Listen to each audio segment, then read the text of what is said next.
I'm not sure how this is going to go, but this is a who am I, what's going on, what's happened, and where am I going in the future type of video. Now, my name's Jacob.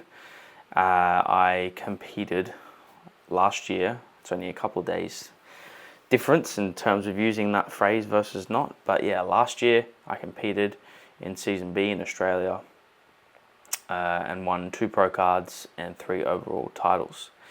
So a pretty stellar start to my bodybuilding career. I couldn't ask for much more. And really part of this portion of the video is I wanted to talk about the build up to the season and who I am to start with. So I got into bodybuilding reasonably mid to young, I'd say. I wouldn't say I'm old getting into bodybuilding, or I wouldn't say I was super young. I wasn't 16 or 14. I just turned 19, 19/20, and I started training. I was a little bit on and off at the start, and then I really got into it, I think, just before 2020. So it's just been, 5, 6 years now. Yeah, what are we, 5? I think it's 2020, 21, 22, 23, 24. Maybe it's 6 years now, it's getting on there. But I would definitely say the first, 2 to 3 years of my training wasn't where it definitely is now, and I think that's the same for everyone. So I'd probably say I've got 3.5 to 4.5 years of good training under my belt. And once I started to see my body change, I thought, okay, maybe I can take this to a competitive level. And from there, I continued to grind. I continued to get help in terms of coaching. I've always been someone who's had a coach. I highly value a coach. And through my experiences, I value the importance of being a coach myself, having an immense understanding and practical knowledge for athletes, because there is such a vast array of different levels of coaches out there. And what I mean by that is there's a vast array of experience, a vast array of knowledge. And then it also comes down to what type of personality is going to suit you. Now, each coach throughout my career has had their benefits and has had their time and place. And as I developed, I started to progress and get to a point where I needed something else. And as a result, I am here now. I have been given the opportunities that I have got because of that, and I wouldn't have it any other way. And part of one of those opportunities is now being a BK conditioning coach with Brandon Kempter and Rachel Wardop, Dr. Rach, and working with them now is really opening my eyes up to what I thought I was going to achieve in, say, 3 to 5 years down the line, which is just working with contest prep athletes. And I am very grateful and honored to have that position to be able to share my love and my love of the game and the process with others and take them to their absolute best level. Now, in the build up to the season, I did start working with Brandon in January, and we started prep around March, and it was approximately a 30-week prep to the first show, and then we had I think 5 weeks of total shows, maybe 6. And for me, that was perfect. I had 3 shows, and by the end, I was definitely very close to being done. There was a few things that happened at the very back end leading up to the first show that didn't necessarily put me in the best position, a bit of illness. So it meant that training became a bit more arduous. And that was both a mental battle and a physical battle. Obviously the mental, and I think everything was managed pretty well considering the circumstances. And look, we did the South Coast Classic in Wollongong, took the overall there, then went to the WMBF in Brisbane, and I won the overall and my pro card there, which I was over the moon about. If there was any pro card that I wanted to win, it was definitely that one. And then went to the ICN Nationals to finish off that circuit and won my pro card there, which was a a really, really cool way to finish the season, especially having the majority of my family there, which was super special. But if I'm just to summarize like what I'm about, what I really stand by is the world bodybuilding has opened up to me, the perspective it's given me with regards to hard work, the love of repetition and the game of patience, especially in natural bodybuilding. And look, I could probably extend that to enhanced bodybuilding as well, but particularly given that I focus on natural bodybuilding and coach natural athletes, I think we'll just stick with that and just say it is a long game. I'm probably only going to get to my peak in maybe another 5 years or a little bit longer per se, potentially. And to put a number on where your maximum potential is, I just think that's straight up silly, because you're just cutting yourself short. You're cutting yourself at the legs. You have no idea the things that you might learn along the way that just open up a whole nother door. We know with literature that there's a vast array of responders for different things with regards to volume, and you might just stumble across that key for you a little bit later in your contest or competitive career, and there's nothing wrong with that. And I think it's actually quite a cool and special thing to having put that much time and effort into something and you finally unlock it, and it just opens up a world of positive changes. And for me, the long game is not only a patience thing, but with that patience comes a unique sense of gratification. I really like to feel that because I'm having to be more patient, the reward is so much more fruitful and desirable for me personally. Some people want it a little bit quicker, and that's up to them. But for me, I am very content with the progress that I will make and the progress that is coming my way. I'll do a little cut here. Most of the clips that will be going on today is just an upper and lower session. And really, what's going on with my current mesocycle is finishing up at the end of January, and this has just been the mesocycle I've been carried out since the competition, so not much has changed.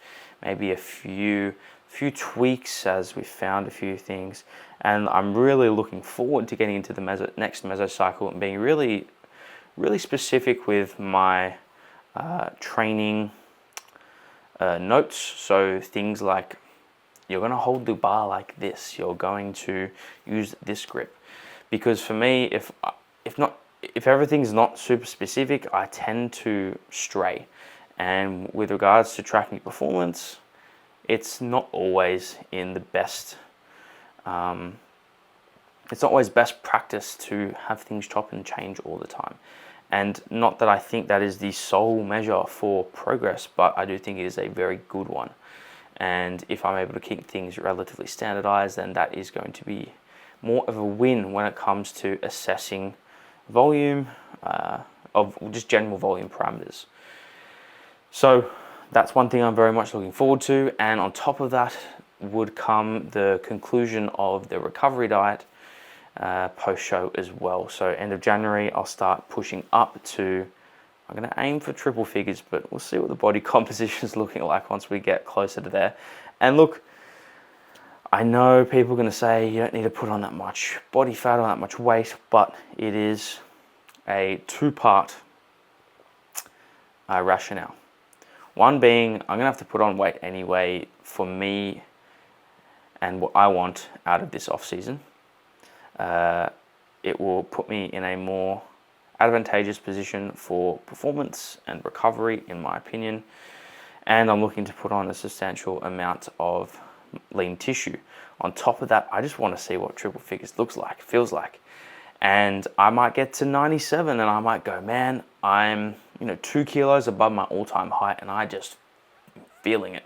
Like walking is hard. I'm starting to get impacts elsewhere in my lifestyle, and that's where I might go, right, let's clean this up. Let's clean up my my composition, and then open up the runway to go again. And of course, rate of gain is going to be appropriate, as there's a balance between putting on tissue quickly, whether it be, it's obviously going to be a combination of body fat and definitely lean muscle tissue, but to what ratio. And that is why you'll often hear a more strong argument for a slow rate of gain rather than a quick rate of gain, because the ratio is probably going to be more favorable for body fat accrual rather than lean body mass accrual. So that is the trajectory. I'm going to be quite on top of my volume. And what I mean by that is I really want to hone in and find what's best for me. And yes, this is going to change contextually with what's going on in life, but generally speaking, it's going to be a middle ground to what is very productive for progress and muscle gain, whilst obviously optimizing recovery, because that is, a two-part equation. Recovery needs to be maximal and progress needs to be maximal to make the most lean muscle tissue gain. You obviously can max out volume or maximal recoverable volume, but are you maximizing progress in the gym? Just because you're recovering from your sessions doesn't mean you're allowing the supercompensation effect to occur for muscle tissue to then grow. So I'm going to be very focused on being specific in my training with regards to execution, and then tracking progress whilst comparing my volume parameters. Now, this leads into a final piece I wanted to touch on, which is when am I going to compete next? Now, I've set some pretty big goals, and I'm a believer in both setting a goal that is, one, realistic and achievable, but two, I want to stretch the limit a little bit. I'm always trying to push the boundaries of what's achievable, and I did that with one of my goals for my last prep, which was to be 80 kilos come competition. I was that for my first show, but then lost a little bit of extra weight from my last show. So I did achieve it, but I wouldn't say that it was because of the fact that the last show was a little bit lighter. It was a little bit touch and go, but I'm sure if I was weighed right before I went on stage, I would have been over the 80 kilos, having been all carved up and with hydration status being greater than that of a fasted body weight. So I'm definitely going to tick that box. I'm going to take it. But for that, the goal is to be a heavyweight, and the goal is to finish at Worlds in 28. So that is the long-term goal, and of course I've set various short-term goals within each year and within each mesocycle as well. Now, I think that pretty much sums it up. My current aspirations at the moment is I'm going back to uni, going to try and get as much in as I can to get through it as quickly as possible. I've already done part of my degree just a couple of years ago, and I'm just looking to finish that off, as I am potentially interested in some research down the line, which is kind of exciting.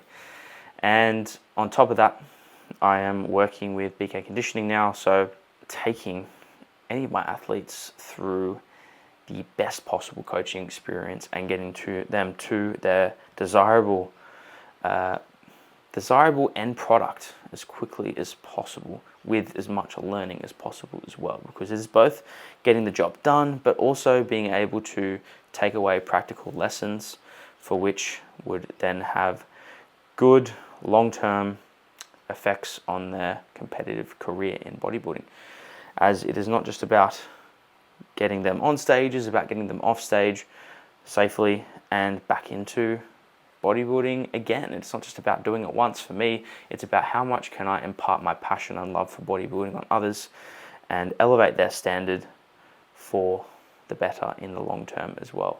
Like, it's really cool for someone to do a show, but it's really cool to see someone do multiple shows and progress.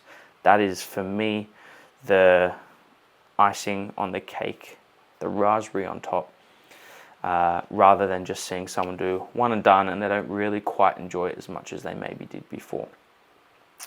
Without further ado, this will be episode number 1, and I'm going to get into next week or the week after just a quick run through of the current mesocycle, how things have gone, things I've noticed, and that will lead me into the creation of phase 2 of the off season.